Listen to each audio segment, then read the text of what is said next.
नमस्कार, मैं रोहित झा। मैं हमेशा से कहता हूँ कि जब नेताओं का इंटरव्यू करना हो तो वो काम सबसे सरल होता है, लेकिन जब आपके फ्रेम में पद्मश्री से सम्मानित कोई व्यक्ति हो तो वो चीज़ें ज़रा अलहदा हो जाती हैं। आज हमारे साथ बातचीत करने के लिए एक विशेष अतिथि मौजूद हैं, जिन्हें 2024 में अपने विशेष योगदान के लिए और अमूल्य योगदान के लिए पद्मश्री से सम्मानित किया गया था। स्वागत कीजिए आप शिवन पासवान जी का। जी नमस्कार, कैसे हैं आप? नमस्कार। स्वास्थ्य कैसा है आपका? बहुत अच्छे हैं आप। बहुत अच्छे हैं। बहुत अच्छे। अच्छा, मधुबनी पेंटिंग को लेकर के हम लोग ज़रा थोड़ा इतिहास में लौट चलते हैं, आपके बचपन में लौट चलते हैं। क्या रही थी चीज़ें, कैसी रही थी? आपका जो पारिवारिक माहौल था वो कैसा था? कहाँ से आपको प्रेरणा मिली?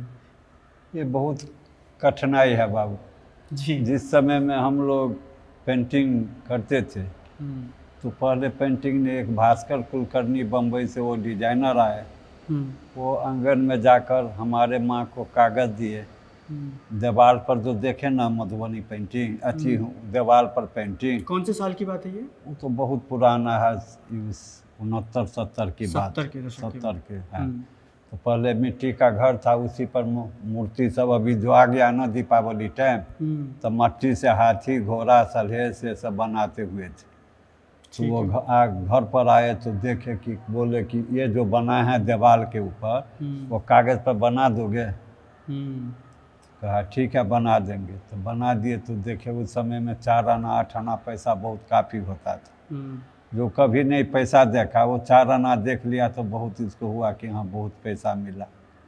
तो 4 गो कार्ड बना दिए तो 1 रुपया दिए उनको 4 आने के हिसाब से, तो बहुत खुशी हुए। वो दे दिए तो फिर चले गए वो बम्बई, फिर आए तो फिर कागज़ दिए। तो इसी वजह से हमारे माँ को जीवन चला।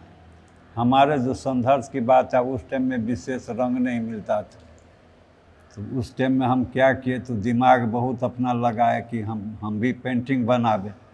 तो कागज़ तो किसी प्रकार से 1 रुपया में ले आए और रंग सब लाएंगे वो पैसा नहीं था। तो गाय का गोबर को जो थोड़ा बबूल को पाँच दिए, उसमें जो लस्सा निकला ना वो लस्सा को पानी में फूलने दिए, वो लस्सा पानी को गोबर को ले आए, गाय का गोबर, एक मलिया में दोनों को मिक्सचर करके घोर दिए, कपड़ा पर छाने, उसमें से वो कलर गोबर का निकाले। गोबर से आपने रंग निकाल लिया? गोबर से रंग निकाले, गोबर से रंग निकाल कर इसी से स्केच किए। बांस का जो अथी होता है कमची, उसमें से रुई लपेट कर तब इसको बनाए ब्रश ऐसा, उससे पूरा डार घीचे, तब वो गोबर पेंटिंग कहलाने लगा। उसमें उस टाइम में रंग नहीं मिलता था। सिंगार का फूल हुआ उसका रस निकाल कर, गुलाब फूल का रस निकाल कर, ये जो अड़हुल का फूल होता है थोका वाला, उसका ग्रीन निकाल कर वही फूल पत्ती का कलर से वो पेंटिंग करते थे। जब डॉक्टर रेमंड लगभग वो 75-76 में अमेरिका से आए तो पेंटिंग देखे तो कहे कि हाँ पेंटिंग बन रहा है, अच्छा है, थोड़ा मेहनत करते चलो। चलिए ना, चलते चलते जरा बात करते हैं जी। लेकिन हम जो थे ना उस टाइम में हम मेहनत से कभी नहीं घबराते थे। रात में उस टाइम में लालटेन नहीं था, हम लोग का एक डिबरी चलता था मिट्टी तेल का, तो उसके नज़दीक में बैठकर धरती पर रखते थे कागज, तब उससे लालटेन जला करके भी पेंटिंग करते थे? हाँ, विशेष पेंटिंग रात में करते थे। वो गोबर का रस से वो पेंटिंग बनाते थे, उसमें कलर सब वो भरते थे। फिर डॉक्टर रेमंड आया, वो कागज़ दिया, कलर ला कर दिया कि कलर से बना कर दो, तो फिर इसको कलर से बना कर देने लगे। उसके बाद कलर उपलब्ध हो गया? उपलब्ध हो गया, वो ला कर दिया कलर। ठीक है। तो फिर हम चले गए, पटना गए थे, उपेंद्र महारथी जी थे, तो उनको गुरु मानते थे, डिजाइनर थे, वो डायरेक्टर थे उपेंद्र महारथी का, और वो नाम भी था उपेंद्र महारथी। तो वो बहुत मदद किए, वो 4 आना 8 आना 2 रुपया सब दिलाने के लिए देते थे, जो पैसा बचता था वो वापस नहीं लेता था। तो सब पैसा जमा करके वहाँ से कागज़ ब्रश वो सब लाकर फिर बनाना स्टार्ट किए। कब से आपको ये संसाधन मिलने लगे, रंग मिलने लगे, पेंटिंग ब्रश? ये जाकर समझिए 82 में आकर कलर ये सब उपलब्ध हुआ। उसके पहले 10 सालों तक लगातार आप लगातार हम बिना किसी संसाधन के मुहैया के हाँ करते थे। वो गोबर तोबर से पेंटिंग बनाकर अपना जीवन व्यतीत किए, लेकिन कभी हम पेंटिंग का काम नहीं बंद किए। संघर्षी जीवन है। हम भी हल भी जोतते थे, अच्छा, कुदाल भी पार लेते थे, और वो सब करके रहते थे तो फ्री टाइम मिलता था तो फिर पेंटिंग बनाना स्टार्ट करते थे। चाहे 6 महीना नहीं भी बिकता था तो ये हमको गम नहीं था। किस उम्र से आपने शुरू कर दी थी ये सब कुछ? हम तो बुझिए 4/3/1956 का जन्म है और 70-72 में हम पेंटिंग स्टार्ट किए माँ के साथ। अच्छा। तो बहुत बचपने से हम पेंटिंग कर रहे हैं, कुमारे से। उसके बाद चीज़ें बदलते कब आपने देखी? चीज़ बदलते उसके बाद होल्डर दिया, नींव दिया, तो उसके बाद होल्डर से बनाना स्टार्ट किए। तो फिर पेंटिंग वही राधा कृष्ण हनुमान बनाते थे। हरिनगर में एक बटोही झा नाम का वो तांत्रिक पेंटिंग बनाते थे। तो डॉक्टर रेमंड हमारे बाबू जो है ना झाड़ फूक करते थे, किसी को भूत तूत लग गया तो छोड़ाते थे। तो हमारे बाबूजी आटा, सिंदूर, करखा ये तीनों से वो चक्र बनाते थे। तो डॉक्टर रेमंड कहा कि ऐसा चक्र हमको कागज़ पर बना दो, तो बना दिए ना। तो उदित पारपुर में डेरा था रेमंड का, तो बोला डेरा पर आओ, वहीं खरीदेंगे पेंटिंग। डेरा पर लेकर गए ना तो पेंटिंग तो खरीद लिया बेचारे। उधर से लौटे तो बटोही झा बहुत गाली बकने लगा कि तांत्रिक पेंटिंग तुम कैसे बनाया, ये चीज़ हमारा है। तो हमारे पास वो ताकत नहीं था उसको कुछ करते। ऑफिस में जाकर HP मिश्रा डायरेक्टर था हैंडीक्राफ्ट ऑफिस में, बस मंत्रालय भारत सरकार का ऑफिस था। तो उनके पास कंप्लेन किए तो वो हमको कहा कि झंझट नहीं करिए, ये चक्र फक्र नहीं बनाइए, आपका जो देवता है, आपका कौन देवता है? तो कहले हम लोग राजा सलहेश के पूजा करते हैं। तो कहा कि इसका स्टोरी जानते हो? तो हम कहले हाँ मालूम है। तो वही स्टोरी बना। उनकी क्या कहानी रही है, एक बार बताएं जरा विस्तार से। राजा सलहेश की। राजा सलहेश जी। राजा सलहेश के माँ का नाम है मंदोदरी। मंदोदरी जो है सो इंद्र कविलास से मृत्यु भुवन में आए। मृत्यु भुवन में जंगल में बसेरा ले लिए, जंगल में रहते थे। जंगल में रहते रहते रहते वो क्या करते हैं, सुबह स्नान करते थे पोखरा में आकर। तो उनका पर डे वो था रूटीन। वो स्नान करके जब ऊपर हुए ना तो औरत सबका कर्तव्य क्या होता है, जब नहाएगा साड़ी जो लाएगा ऊपर तो पानी गाड़ देगा, इसको ऐसे ऐसे झाड़ना चालू करेगा, साड़ी को झाड़ता है।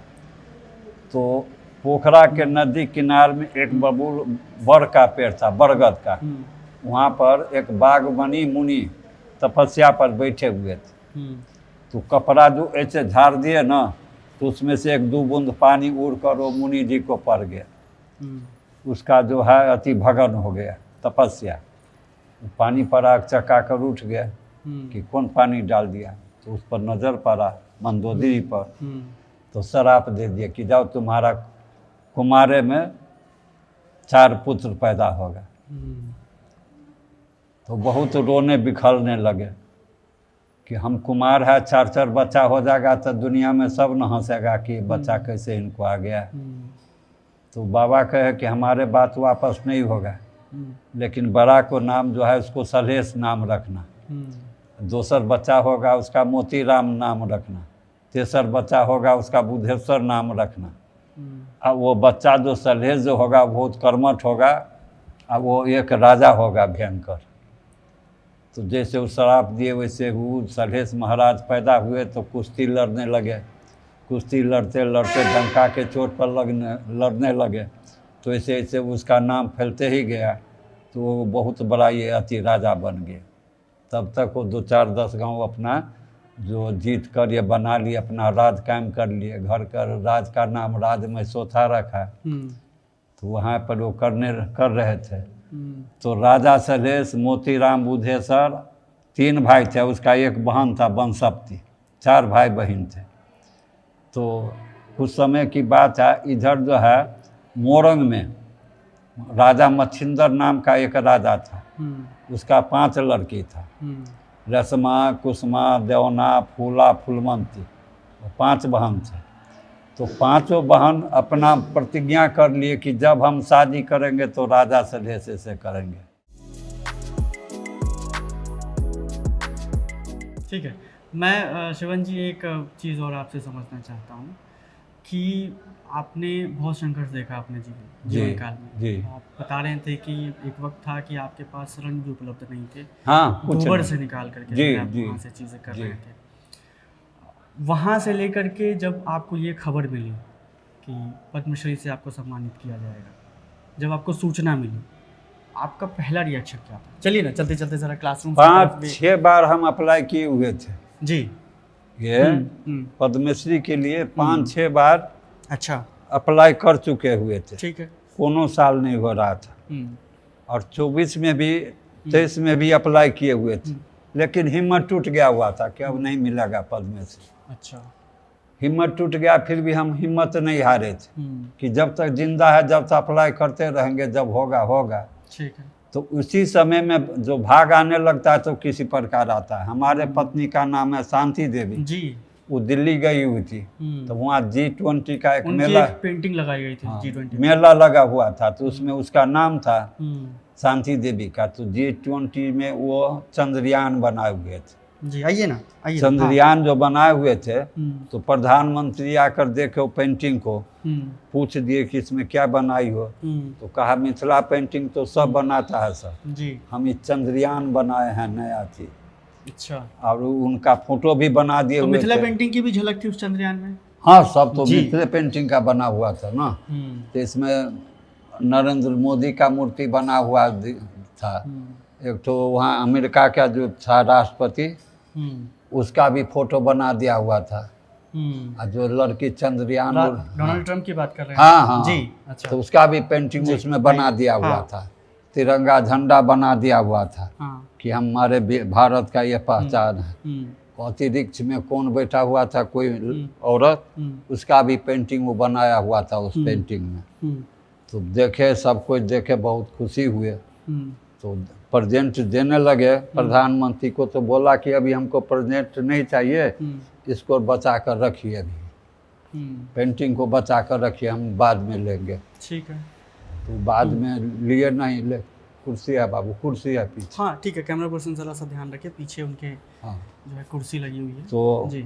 उसके बाद वो बचा कर रखे, हाँ। तो उसके बाद में घोषणा हो गया कि आपको पद्मश्री पुरस्कार मिल रहा है। क्लासरूम से हाँ, जी, घोषणा हुई। उसके बाद घोषणा हुई, उसके बाद फोन होने लगा कि आपको पद्मश्री से नवाजा गया है। आप पूछा कि नहीं? पहले जीवन में तो हम सोच नहीं रहे थे कि ये पुरस्कार मिलेगा। अच्छा। आज आप जो दिए हैं तो बहुत खुशी हुआ ना। कैसा रिएक्शन रहा आपका, मतलब क्या लगा उस वक्त, अनुभव कैसा था फिर जब आपको प्रथम बार सूचना मिली इस बात की? प्रथम बार सूचना मिली, फोन आना चालू हो गया, हर एक जगह से फोन आने लगा। सबसे पहला फ़ोन किसका आया था? पहले फोन ये क्या, अभी जो दूर संचार मंत्री कौन है, टेलीफोन का, मंत्री जी का फ़ोन आया था? हाँ, उनके हाँ, दफ्तर से? गिरिराज सिंह का। गिरिराज सिंह का? हाँ, उनका फोन आया कि आपका पद्मश्री में चयन हो गया है, तो आप खुश है कि नहीं? हम कहे बहुत खुशी है सर, हम तो सोच नहीं रहे थे। और क्या बात हुई गिरिराज सिंह जी से? हाँ, तो चलिए हम लोग किए हैं, सेलेक्ट किए आपका, बहुत से आपका रिकॉर्ड देखे तो बहुत पुराना रिकॉर्ड काफ़ी था, तो उसी रिकॉर्ड पर किया गया है।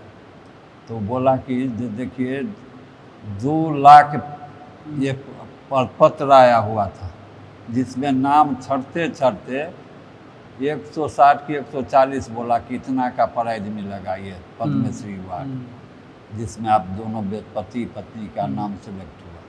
तो सुनकर बहुत खुशी हुआ, तब से फ़ोन आना चालू हो गया। पत्रकार फना चिन्ना सब दौड़ते रह गए। तो बहुत आत्मा खुशी मिला कि फर्स्ट बार जो तपस्या का फल भगवान दिए हैं। जी, तो ठीक है, यही सब बात।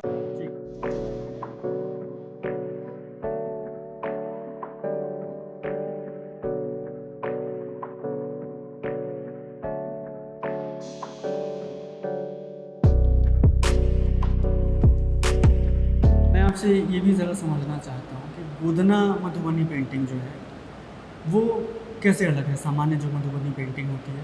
गोदना मधुबनी पेंटिंग में क्या चीज़ें अलग होती है? मधुबनी पेंटिंग इसको मिथिला पेंटिंग कहा जाता था। मिथिला में राम लक्ष्मण सीता हनुमान भरत शत्रुघ्न जो है, दुर्गा काली लक्ष्मी, वो सब बनता है मिथिला पेंटिंग में। तो मिथिला पेंटिंग हो गया।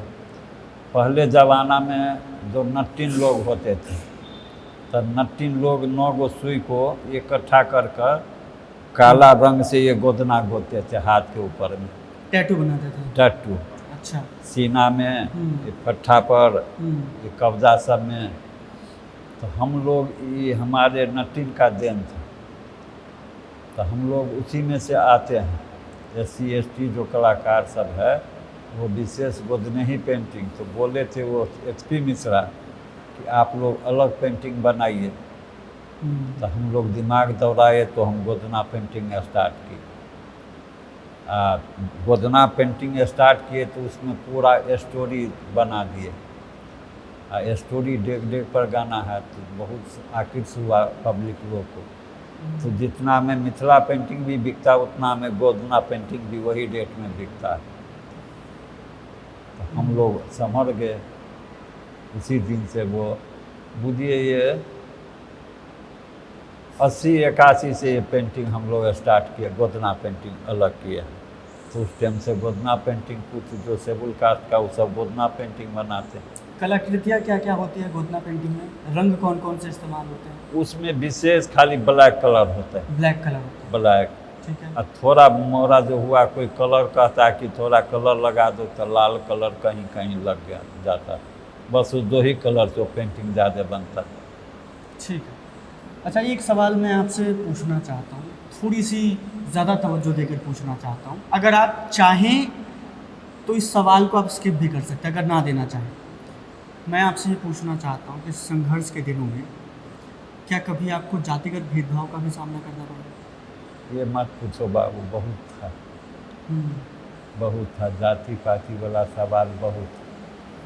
बताइए ना ज़रा विस्तार से, क्या हमारे है? दर्शकों को पता भी होना चाहिए ना कि सब जो व्यक्ति आज पद्मश्री से सम्मानित हैं, जिन्होंने इतना संघर्ष देखा अपने जीवन काल में, और एक आर्ट को, एक कला को आपने अपना पूरा जीवन दे दिया,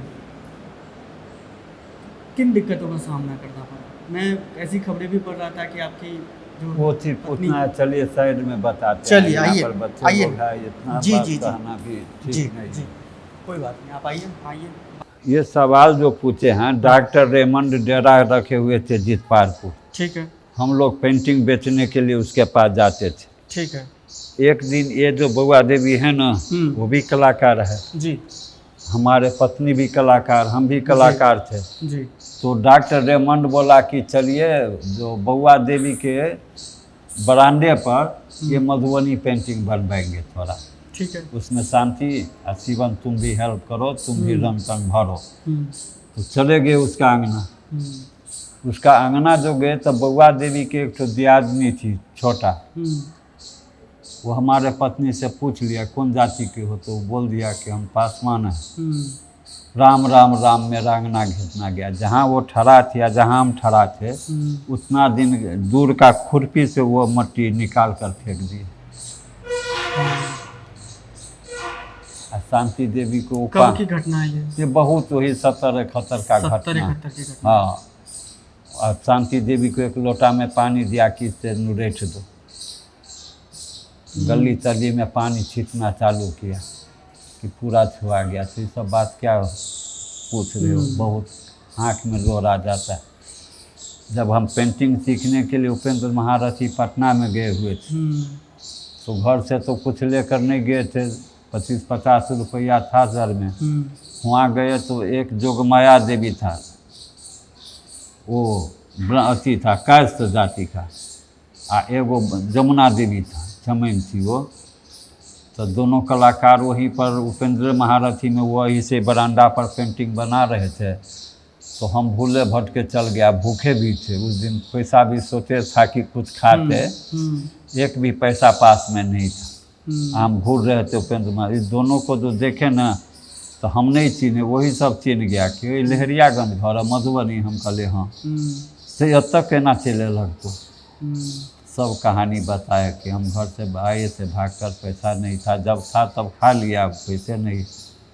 वो दोनों निर्णय लिया कि एक टाइम हमारे पेंटिंग बना दोगे तो हम खाना देंगे, और वो बोला एक टाइम पेंटिंग हमको बना दोगे तो हम खाना देंगे।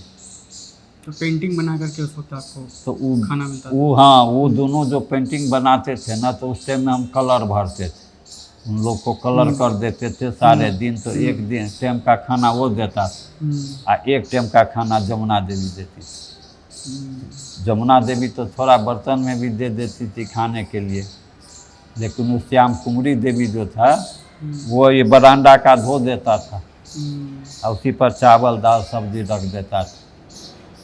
फर्श पे? फर्श पर कोई पत्ता भी नहीं होता था, कोई थाली भी नहीं, फर्श पे कुछ जो है नहीं। पानी रख के उसी पे खाना देते? हाँ, उसको साफ कर देता था। बाबू ये पूछ रहे हो, ये सब बोलने लायक नहीं है। उतना भेदभाव था ना उस टाइम में। वो फर्श पर देता था खाने के लिए, और खा लेते थे, नल पर जाकर पानी पीने जाते थे, गिलास में पानी भी नहीं देता था पीने के लिए। ये सब कहने वाली बात नहीं है, क्या पूछ रहे हो। पद्मश्री मिलने के बाद हाँ, चीजें बदली आपके लिए? पूरा पूरा बर्ताव बदला लोगों का? सब चीज बदल गया। रहन सहन खान पीन दोस्त महिमी जितना है अब सब आता जाता है। अब कोनो भेदभाव नहीं देख रहे हैं। लेकिन उस टाइम में जो 70-71 में देखे थे, तो भगवान ऐसा नहीं बनाकर धरती पर भेजते, जो समय से हम लोग गुजर चुके। मतलब आप कह रहे हैं कि श्रापित जैसी कोई चीज़ थी आपके लिए, जो आपको मतलब उस चीज़ का सामना करना पड़ा? बहुत बहुत। पेंटिंग बनाकर जितपारपुर जाते थे बेचने के लिए डॉक्टर रेमंड के पास। जितपारपुर का जितना इतना बड़ा लड़का 10 साल 8 साल 12 साल का लड़का था, वो सब टिटकारी मारने लगता था। हरिजन पेंटिंग गुड पेंटिंग, हरिजन पेंटिंग गुड पेंटिंग। अच्छा, पेंटिंग में भी आप कह रहे हैं? हाँ, पेंटिंग में भी जो हाथ जो हरिजन बनाते थे, हाँ, वो अलग तरीके से बिकता था, वो अलग तरीके से। और जो ऊंची जाति के लोग बनाते थे उनकी पेंटिंग अलग तरीके से बिकती अलग तरीके से बिकता था। तो दिन सब वो काटे हुए हैं। ये सब अभी आप कहने लायक नहीं है। आप पूछ दिए हैं इसीलिए बोल दिए, लेकिन वो सब बात पूछने कहने लायक नहीं। जो कष्ट संघर्ष के दिनों में शिवम जी कभी ऐसा लगा कि हार चुके हैं और इस जाति वाली जो लड़ाई है लोगों की, उससे जीत ही नहीं पाएंगे? हाँ, वो तो देखे तो सोच रहे थे कि छोड़ दे पेंटिंग, ये सब क्या, हर पदारी चलाकर अपना जीवन निर्वाह कर ले। फिर भी ममता गावे गीत डॉक्टर रेमंड बहुत हिम्मत देता था कि तुम जितना पेंटिंग बनाओगे सब हमारे लिए बनाओ। हम कहते थे कि हम इतना दिन बैठ कर क्या खाएंगे, तो एडवांस भेज देते थे पैसा अमेरिका से। हमारे बच्चे को मैडोना स्कूल में एडमिशन बड़ा लड़का को करवा दी। तो हम तो कहे कि हम पैसा तो नहीं भर पाएंगे मैडोना का फीस। वो बोला हम देंगे और उतना का आपसे हम ले लेंगे। तो इसे वैसे करके 2 साल पढ़ा वो लड़का वो मैडोना स्कूल में। उसके बाद एक दिन घटना हो गया, स्कूल बंद था, वो रात तक एगो लड़का छोड़ दिया, उसको कोई खोजने नहीं गया। और 9 बजे रात तक वही कॉलेज अच्छी स्कूल में बैठा रहा। अच्छा शिवन जी, एक थोड़ा सा ज़रूरी सवाल है। हाँ, मैं आपसे ये पूछना चाहता हूँ कि आपके लिए पद्मश्री मिलने के बाद चीज़ें बदल गई, हाँ, है ना? हाँ, लोगों का बर्ताव भी आपके प्रति बदल गया। वरना आप ऐसा वक्त भी आप कह रहे थे कि मतलब पेंटिंग भी जो है दलितों के लिए जो है वो अलग से रखी जाती थी कि भाई ये दलित पेंटिंग है, हाँ, और ये सब हाँ, दलितों ने बनाया, हाँ। ठीक है। लेकिन मैं आपसे पूछना चाहता हूँ कि आपके लिए तो बदल गई चीज़ें, लेकिन अभी भी गांव में बहुत सारे ऐसे लोग अब वो ऐसा रिकॉर्ड नहीं है, ये सब रिकॉर्ड तो बहुत सारे ऐसे लोग हैं जो उसी जाति से आते हैं। हाँ। क्या उनके लिए चीज़ें बदली हैं अभी? वो अभी बदल गए जब से हम लोग को अवार्ड मिला। अच्छा, आपको अवार्ड मिलने के हाँ। बाद अब थोड़ी सी चीज़ें जो हाँ, है बदल सब गई हैं, बदल गया। गांव-गांव में प्रचार हो गया, सब जानने लगा कि लोग वादी है, ये है, वो है। तब से ये भेदभाव करना सब बंद कर दिया। पत्नी के लिए भी आपके मुश्किलें रही थी? बहुत मुश्किल थी। तो वो भी बोलने में बहुत तेज है। अपना बोल भूल कर समय निकाल लिए। दोनों आदमी वैसे ही लड़ाई लड़े, तब जाकर एक साथ दोनों आदमी हम राज्य पुरस्कार लिए हैं, राष्ट्रपति पुरस्कार लिए हैं, ये जो है पद्मश्री पुरस्कार लिए हैं, दोनों साथ साथ लिए। अगर किसी को पद्मश्री पुरस्कार ना मिले, क्या अभी भी कोई अगर मधुबनी पेंटिंग कर रहा है या गोदना मधुबनी पेंटिंग कर रहा है, क्या उसको वो सम्मान मिलेगा अभी? हैं? क्या उसको वो सम्मान मिलेगा अभी? परिश्रम है, पेंटिंग अच्छा होगा तो सम्मान मिलना ही है। हम्म, हमको एकदम भरोसा है कि उसका मिलेगा। जो मेहनत करता है वो कभी हार नहीं मानता। ठीक बात है। मेहनत से कभी डरना नहीं चाहिए। हम 6 बार अप्लाई किए हम्म, पद्मश्री के लिए, नहीं मिले तो हम बंद नहीं किए ना, करते रहे, अपना कर्तव्य करते रहो। फल देने वाले ऊपर बैठे हुए। ठीक है। अच्छा ये बताइए मुझे कि इस वक्त जो है हम लोग क्लासरूम्स में भी बात कर रहे थे, काफ़ी सारे छात्र हैं, वो किस बैकग्राउंड से आते हैं, वो क्या रुचि लेकर के आते हैं और आप नहीं, क्या पढ़ाते हैं? इसमें ये तो सब नरेक समान है, चाहे ब्राह्मण हो, नेस्तर है, हम्म। हर एक जाति का बच्चे लोग हैं। नहीं वो तो ठीक है, मतलब वो रुचि क्या लेकर के आते हैं? रुचि सब अपना पढ़ने लिखने के लिए आ रहा है। सबको है सबको कि कला में माहिर हम हूँ। कला में माहिर हूँ, कैसे आगे निकले। आप क्या पढ़ाते हैं? हम गोदना पेंटिंग गोदना सिखाते पेंटिंग हैं। सिखाते हैं। हाँ, क्या क्या चीज़ें विषय में रहती हैं उसमें? इतिहास रहता है और क्या क्या रहती है चीज़ें? इतिहास में जितना हम जो हरिजन पेंटिंग बनाते हैं ना, ये टट्टू पेंटिंग, उसमें सारा स्टोरी है। वही तो कह रहे हैं कि देखिए वहाँ समझिए, बताते हैं कहानी। चलिए हाँ। आइए ना ज़रा, चलिए वो टैटू देखिए, पेंटिंग भी उसमें ज़रा कहानी। देखेंगे और उसके इतर भी ज़रा चीज़ों को समझने का प्रयास करेंगे। हाँ, तो पहले खाली गोदना गोदते थे, गाना ताना नहीं गाते थे। जब से हम ये गोदना पेंटिंग स्टार्ट किए हैं, राजा सलहेश का स्टोरी, तब से इसमें गाना गाते हैं तो और ही अच्छा लग रहा है। तो जगह बेजगह चर्च होने लगा है कि ना ये पेंटिंग चाहिए चाहिए, तो अब पेंटिंग भी बढ़िया से बिक रहा है। ठीक है। यहाँ आप अगर इस परिसर में दाखिल होंगे ना, इतना विस्तार रूप मिथिला पेंटिंग का आपको इससे पहले कभी नहीं दिखा होगा। चीज़ें 2000 के दशक के बाद चीज़ें बदली यहाँ पर। हाँ, हाँ। और इसके यहाँ पर जो हब माना जाता है इस चीज़ों का, जिसको अंतर्राष्ट्रीय ख्याति मिली। और गोदना पेंटिंग की भी आप बात कर रहे थे, आइए ना चलते चलते ज़रा आपकी पेंटिंग की तरफ भी जाएंगे जहाँ पर आपने वो लगा रखी है और आप बार बार उसका जिक्र भी कर रहे हैं, उसको भी ज़रा समझेंगे कि वो क्या चीज़ें रहीं उसमें और कब बनाया आपने और उसकी कलाकृतियाँ क्या क्या क्या क्या रही हैं। लेकिन आपने जो दंश झेला, वो आपको लगता है कि उस दंश को झेल करके कोई दूसरा व्यक्ति जो है आगे बढ़ पाएगा इस वक्त, अगर मौजूदा वक्त की अगर बात करें? वैसा विपत आप कोई झेल ही नहीं सकता है और न आएगा किसी के ऊपर। उसको सिद्ध कर दिए हम लोग। ठीक है, आइए ज़रा। अब पूरा बदलाव हो गया। बदलाव हो गया है। हाँ, चीज़ें बदल गई हैं, पहले बदल गई। जब से नरेंद्र सरकार हुए है तब से पूरा बदलाव आ गया। तो ये आपको दर्शाने चाह रहे हैं, ये जो है राजा सलहेश महाराज है। सलहेश महाराज। सलहेश महाराज, ठीक है। ये चंद्रावती हुए। ठीक है। मायरे, हाँ, ये जो है मायरे जब होता है ना, तब माला फेरन होता है। उस टाइम में माला ये इनको ये पहराते हैं, इनको ये पहराते हैं, दुल्हा दुल्हन का। ये करके जब ये घर में लाए तो बोले राजा सलहेश कि हम जो है शिकार खेलने के लिए जंगल में जाएंगे। तो ये मालिन बोला, ये चंद्रावती बोला कि आज शादी होकर आए हैं, आज कैसे आप शिकार खेलने के लिए जाइएगा, 2-4 दिन रह कर जाइएगा। बोला नहीं नहीं, आज जाएंगे हम शिकार खेलने के लिए। जब शिकारी खेलने के लिए चले गए घोड़ा पर चढ़कर, तो रास्ता में इसको दुर्गा महारानी मिले हैं। और दुर्गा महारानी बोले कि हमको पूजा दे लो तब जाना तो जंगल में। बोला कि नहीं, अभी पूजा नहीं देंगे, हम आते हैं लौट कर तब पूजा देंगे।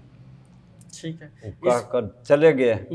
चले जो गए तो वहाँ पर हिरनी बिरनी 2 ठो जोगिन था, जो सलहेश महाराज को भेड़ा बना कर इसको कहीं बांध कर रख दिया हुआ है। देखिए यहाँ पैर में। अच्छा। भेड़ा बना के उसको बांध कर रख दिए और वहाँ पहरा। तब ये जो है ना, सलहेश महाराज 3 भाई है, राजा सलहेश, मोतीराम बुद्धेश्वर और बहिन बनसप्ती।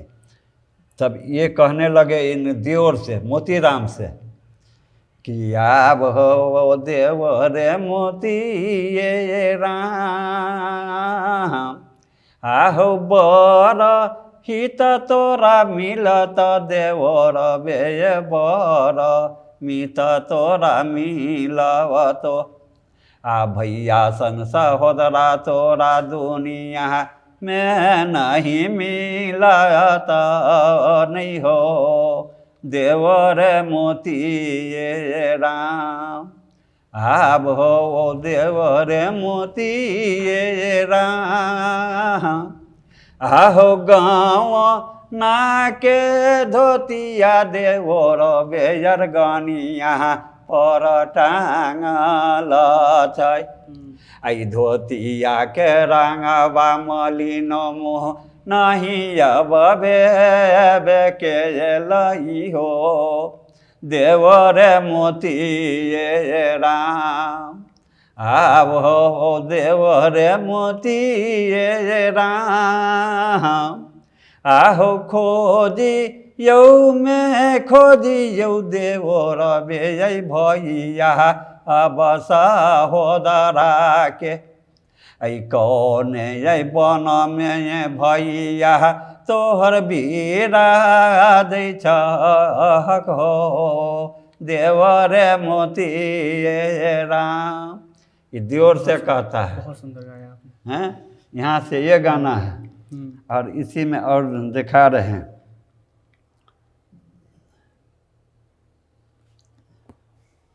अच्छा, आप कह रहे थे कि यहाँ पे मुख्यतः काले रंग का ज़्यादा इस्तेमाल किया जाता है। हाँ तो ये क्या विशेष किसी आकृति को दर्शाने के लिए किया गया? ये जैसे लाल रंग का मैं देख रहा हूँ कि थोड़ा सा घेराव है। ये जो फिर चेंज करते हैं ना कुछ कुछ समय में कि हम लोग सोचते हैं कि कब बढ़िया कला हमारे बने कि मार्केट में ज़्यादा बिके। अच्छा। तो ये दिमाग में लगाने पड़ता है। तो फिर दिमाग में लगाए कि इसको पहले खाली जगह पर इसको थोड़ा ये ऑरेंज कलर कर दिए, बाकी को येलो कलर कर दिए और करके इसको ताकि दिखने में थोड़ा आकर्षक भी लगे। आकर्षक लगे। अब इसका रंग चेंज हो गया ना तो इसका मांग ज़्यादा बढ़ गया है मार्केट में, खरीदारी ज़्यादा होने लगा। तो बार बार जना इंजीनियर सब कुछ कुछ सोचते रहते हैं, वैसे कलाकार भी सोचते हैं कि हम कौन ऐसा चीज़ बनावे कि मार्केट में ज़्यादा हमारे बिके। ठीक है। अच्छा, एक आखिरी सवाल आपसे पूछते हैं कि गोदना मधुबनी पेंटिंग को लेकर के आपने बहुत संघर्ष झेला चीज़ों को लेकर के। अभी के वर्तमान परिस्थिति में इससे जुड़े हुए जो लोग हैं उनके लिए आप क्या चाहते हैं कि चीज़ें हों ताकि उनको और विस्तार मिल सके और चीज़ें उनके लिए बदलें? बाबू हम जो सोच रहे थे ना, मेरा सोच पूरा हो गया जी। पूरा क्या हो गया? हम सोच रहे थे कि जिधर हम घूर कर देखे तो देखे कि हमारे फुलवारी लगा हुआ है।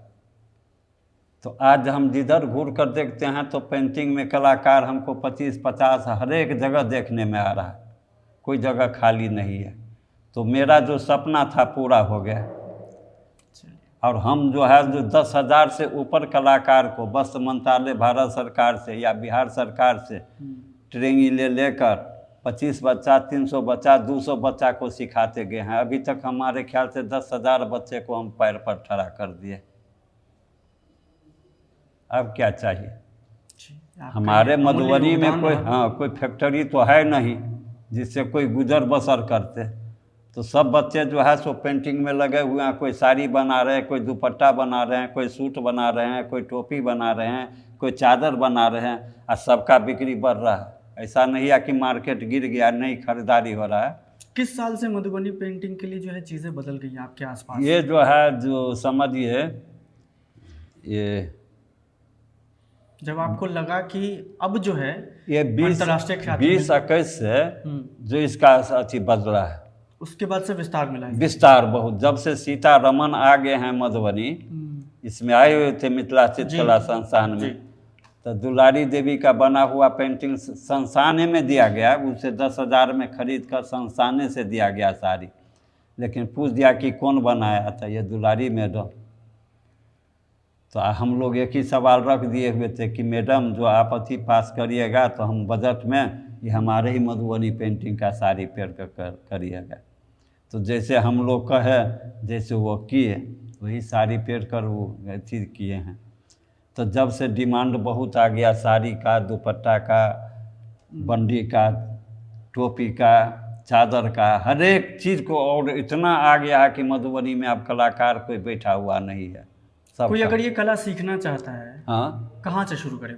कहाँ से? तो यहाँ मिथिला चित्रकला संस्थान खुल गया है, इसमें एडमिशन ले ले। क्या क्या प्रोसेस है उसका? कहाँ कौन सी पढ़ाई करने के बाद यहाँ एडमिशन ले ले, उसके बाद आगे कैसे बढ़े उस चीज़ में? यहाँ मैट्रिक पास जो बच्चे लोग हैं इसको 6 महीना का कोर्स सिखाया जाता है। जिसको 15 रुपया एडमिशन चार्ज सिर्फ लगता है। ठीक है। कंपटीशन में पास कर गया उसको एडमिशन होता है यहाँ, और उसके बाद उसको खाना पीना, कागज़, रंग, ब्रश, जितना सब होता है सब ऑफिशियल गवर्नमेंट दे रहा है। उन लोग को रहने के लिए स्थान दिया गया है, कोई बच्चा को कोई प्रकार का दिक्कत नहीं है। क्या वो संस्थान के अलावा भी अकेले बढ़ सकते हैं आगे? हैं? संस्थान के अलावा भी, जैसे यहाँ इन संस्थान में तो वो एडमिशन ले लेंगे, आगे बढ़ जाएंगे। हाँ, अगर वो संस्थान में नहीं आना चाहते हैं, क्या वो इंडिविजुअली अपने घर से शुरू कर सकते हैं? करते हैं, बहुत बच्चे आकर अपना पढ़ते हैं। बच्चे जितना है हम लोग अपन, हमारे पत्नी हुआ, हमारे लड़का स्टेट वार्ड है, इन लोग 10-20 ठो आते हैं बच्चे लोग, तो घरे पर सिखाते हैं। हमारे दामाद एक ठो है रांटी में, वो 200 बच्चे को क्लास लेते हैं शनि रवि को। तो इससे तो बहुत इसको आगे बढ़ा जा रहा है, अभी बहुत मांग होगी। आमदनी का क्या साधन है? आमदनी का बहुत मैं एक सवाल इसलिए आपसे पूछ रहा हूँ क्योंकि हम कल एक संस्थान में, दूसरे संस्थान में गए हुए थे, वहाँ पे 35 महिलाएं लगभग जो मधुबनी पेंटिंग ही कर रही थी। बहुत मेहनत ज़्यादा है उनका, लेकिन बहुत कम आमदनी में वो लोग काम कर रहे हैं, बहुत ज़्यादा कम आमदनी में। तो क्या ये कमाई का उतना साधन बन पाएगा जिससे लग रहा है आपको कि मतलब चीज़ें बदल जाएगी आगे जा कर के? देखिए, मेहनत का फल मीठा है। अभी आप मेहनत करिएगा तो आज कोई 500 रुपया दे रहा है जो पेंटिंग का, और यदि किसी कस्टमर को जच गया तो कल वही 5,000 25,000 दे देता है। तो मेहनत तो है बाबू, संघर्ष करना होता है। आज 2 पैसा मिल रहा है और उस पर धैर्य बनाकर फिर बनते रहिए, बनाते रहिए, मार्केट में घुराते रहिए, फिर वही ऑर्डर बदल जाता है। जो 200 में खरीदा वो कल 500 में खरीदता है, परसों 5,000 में खरीद लेता है। और सबसे इसमें जो बिचौलिया का कुछ आदमी है, तो मधुबनी अभी भी गरीबी है। बिचौलिए भी आ गए हैं इसमें? हाँ, बिचौलिया बहुत है। जो पेंटिंग का कीमत 2,000 होता है वो बिचौलिया आकर 1,000 में नगद में खरीद लिया। जिसको भूखमरी अभी भी है कलाकार में, तो उससे पेंटिंग खरीद। तो क्या ऐसा कोई माध्यम उपलब्ध नहीं है या सरकार की तरफ से ऐसी कोई मदद नहीं है कि वो डायरेक्टली जाकर जो है किसी ग्राहक को बेच पाए? वो ऐसा अभी नहीं है, लेकिन अब सरकार निर्णय लिए हैं, जितवारपुर में ऐसा बना रहे हैं। क्या बन रहा है जितवारपुर में? कला ग्राम। ठीक है। कला ग्राम में एक ऐसा बना रहे हैं लोग कि पेंटिंग कलाकार बनाएंगे तो वहाँ पर जाकर अपना सेल कर लीजिए, खरीदेंगे बिहार सरकार, तो नगद पैसा आ जाएगा, तो तकलीफ तो दूर हो जाएगा। अपना खाए पिएगा, फिर बनाएगा पेंटिंग। तो 2,000 का चीज़ 1,000 में नहीं बेचेगा ना, उतना दाम से बेचेगा। तो परिवर्तन तो हो रहा है धीरे धीरे। चलिए, बहुत बहुत शुक्रिया आपका हमसे बात करने के लिए और अपने व्यस्त शेड्यूल से इतना समय देने के लिए, और ये चीज़ें भी, इतिहास भी समझाने के लिए, और उसके इर्द गिर्द जो चीज़ें रहती हैं, इसमें पूरा स्टोरी हम बनाए हुए हैं। जितना हन्ना है सब में स्टोरी है। अच्छा। बिना स्टोरी का कुछ नहीं है जी। ये देखिए, ये जो है जो कुसुमा मालिन है, हाँ। ये नट्टिन सबको देखे हैं भैंस ले जाते हुए जी। भैंस पर देखिए, भैंस पर जो सिरका सिरकी लाठी थाठी बांध कर ले जाते हैं, तब वहाँ ये जा रहे हैं सलहेश महाराज को खोज करने के लिए। कहाँ है? हर आकृति के पीछे एक कहानी है। सब कहानी इसमें भरा हुआ है, जितना अथी है बना हुआ सब। ये धूप लग गया तो इसको भैंस को बांध दिए हैं और यहाँ अपना बैठे रहे, ये गोदना गोदाने के लिए आ रहे हैं। इस पूरा स्टोरी इसमें दिखा दिए। देखिए यहाँ पर है चोहरमल जो अच्छी जो चोरी कर लिया चंद्रावती को, इसको जेल में देने के लिए ला रहे हैं सुहा। यहाँ जेल का थीन है, जेल में बंद किए हुए। तो इसमें पूरा कहानी को हम दर्शा दिए। तो अगली बार जब आप कोई गोदना मधुबनी पेंटिंग देखें तो सिर्फ उसको कलाकृतियों के रूप में ना देखें, सिर्फ रेखाएं ना देखें, ये भी समझें कि उन रेखाओं के पीछे भी एक अलग कहानी होती है, पूरा इतिहास पड़ा हुआ, पूरा इतिहास है इसके पीछे। तो हमारे साथ शिवन पासवान जी थे, बहुत बहुत शुक्रिया इनका बातचीत करने के लिए, और तमाम मुद्दों पे हमारी बातचीत हुई, इतिहास पे भी बातचीत हुई, जातियों पे भी बातचीत हुई, और कैसे उनके लिए चीज़ें बदली, किस दशक में जो है मधुबनी पेंटिंग के लिए स्वर्णिम काल कहा जा सकता है, वो भी हमने समझा। तो अभी के लिए फ़िलहाल इतना ही। बहुत बहुत शुक्रिया। कैमरे के पीछे रवि रावत, मैं रोहित झा, बिट्टी चोखा के लिए।